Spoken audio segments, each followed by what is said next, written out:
Bonjour à tous, c'est Nikola Tesla. On se retrouve aujourd'hui pour une vidéo un peu spéciale. Les parrainages s'arrêtent. Non, je plaisante, c'est pas tout à fait ça. Les parrainages Tesla vont être modifiés. Pour l'instant, ce n'est qu'une rumeur. Mais les rumeurs qui circulent, pour moi, vont dans le bon sens et je vais vous expliquer pourquoi.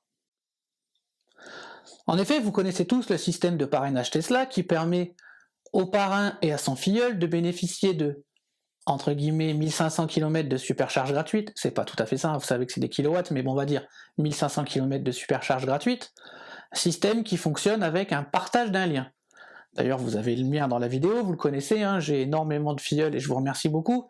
Donc en fait, il suffisait juste de passer par ce lien pour que le parrain et le filleul obtiennent 1500 km. Il faut savoir que par ce système, il y a des personnes qui ont eu énormément de parrainage. Moi, je suis vraiment un petit joueur à côté. Hein.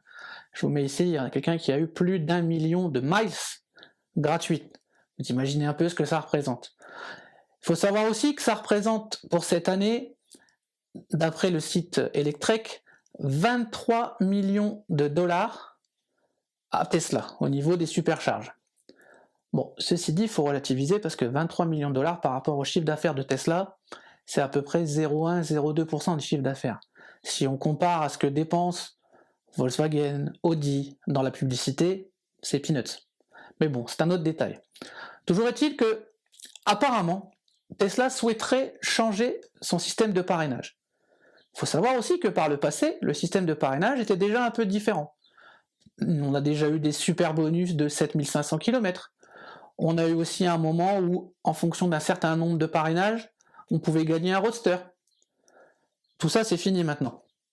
Malheureusement. En même temps, je pense que Tesla aurait donné beaucoup de roadsters, là, ça aurait coûté cher. Avec le succès du Model 3, le succès par contre du Model Y qui va arriver, là, ça va exploser, je pense. Donc c'est peut-être pour ça aussi que Tesla revoit un peu son système de parrainage. Et les rumeurs qui circulent, pour moi, vont dans le bon sens, parce qu'on va revenir à un vrai système, pour moi, de parrainage. C'est-à-dire quelqu'un qui explique à quelqu'un d'autre comment fonctionne la voiture. Parce que moi, le premier, hein, il y a certains de mes filleuls que je ne connais pas du tout. Pourtant, je demande à ce qu'on me contacte, hein, mais il y a des personnes, je pense, peut-être timides, ou qui n'ont pas besoin, qui ne m'ont jamais contacté, et c'est dommage. Je pense que le rôle d'un parrain, c'est d'accompagner son filleul. Alors, pas forcément le jour de la livraison si c'est pas possible, mais en tout cas, faire essayer la voiture, expliquer des choses, etc. Bon, même s'il est vrai que vous pouvez aller voir mes tutos et vous aurez beaucoup d'explications. C'est un détail. Toujours est-il que, apparemment, le projet de Tesla, sous réserve, serait de rendre, entre guillemets, obligatoire la rencontre entre le parrain et son filleul. Je m'explique. Apparemment, on pourrait maintenant installer l'application Tesla avant d'avoir son véhicule, chose qu'on peut déjà faire mais on n'a accès à rien, sauf que là, quand par exemple la personne B irait rencontrer son parrain A, le parrain A pourrait par son application donner accès à sa voiture au filleul B. Donc il y aurait une trace dans l'application du filleul B qu'il a essayé la voiture du parrain A. Et si jamais il passe à l'acte et achète sa voiture, dans ce cas, et uniquement dans ce cas, les kilomètres, alors pour l'instant on parle toujours de 1500, ça n'aurait pas changé, les kilomètres seraient donc affectés au parrain et au filleul. Mais vous voyez bien que ça va changer énormément les choses. Le partage en masse de codes de parrainage ne fonctionnerait plus. Il faudrait vraiment qu'il y ait un contact physique entre les deux personnes. Au moins un contact, parce que peut-être qu'on pourrait donner un accès à distance, mais je pense pas. Je pense vraiment qu'il faut que ce soit sa voiture qu'on fasse essayer. Pour moi, ça va dans le bon sens, parce qu'on va retourner à un vrai échange entre personnes. Après, il y a peut-être des gens que ça va bloquer, parce qu'il y a des gens qui sont timides, des gens qui n'osent pas aller voir quelqu'un qui a une Tesla.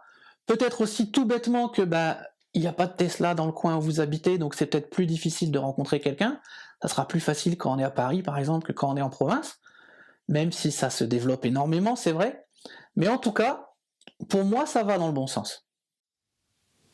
Donc je pense que cette solution peut être intéressante.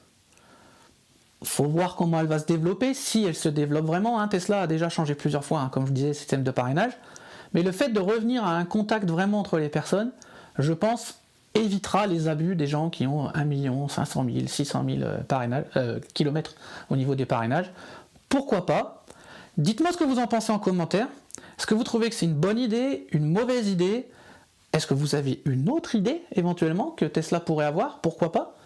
Ou est-ce que vous voulez tout simplement la fin des parrainages? Et que par exemple, plus de parrainage mais on baisse le prix des superchargeurs? Ça pourrait être une solution aussi. Même si pour moi, il n'y a vraiment pas de rapport entre la hausse du prix des supercharges et les parrainages. Je rappelle, hein, franchement, pour moi, au niveau de leur budget, c'est peanuts. Mais bon, faut voir, parce que c'est vrai que les Tesla se développant de plus en plus, bah forcément, il y a de plus en plus de parrainage. Mais honnêtement, 1500 km, ça représente quoi? 100, 120 euros à peu près. Bon, c'est pas pour ça qu'on va non plus révolutionner le monde. Mais dites-moi ce que vous en pensez. J'ai vraiment envie de savoir comment vous ressentez les choses, vous, de votre côté. Donc ben voilà, on a fait le tour de cette vidéo un peu actu, on va dire. C'est vrai que j'en fais pas énormément, mais là, ça parle beaucoup sur les réseaux, donc je trouvais que c'était important. Donc n'oubliez pas d'aller voir les tutos, hein, pour ceux que ça peut aider. N'oubliez pas de vous abonner, un petit pouce, un commentaire. Et à très bientôt sur la chaîne pour d'autres tutos et d'autres vidéos. Bye bye.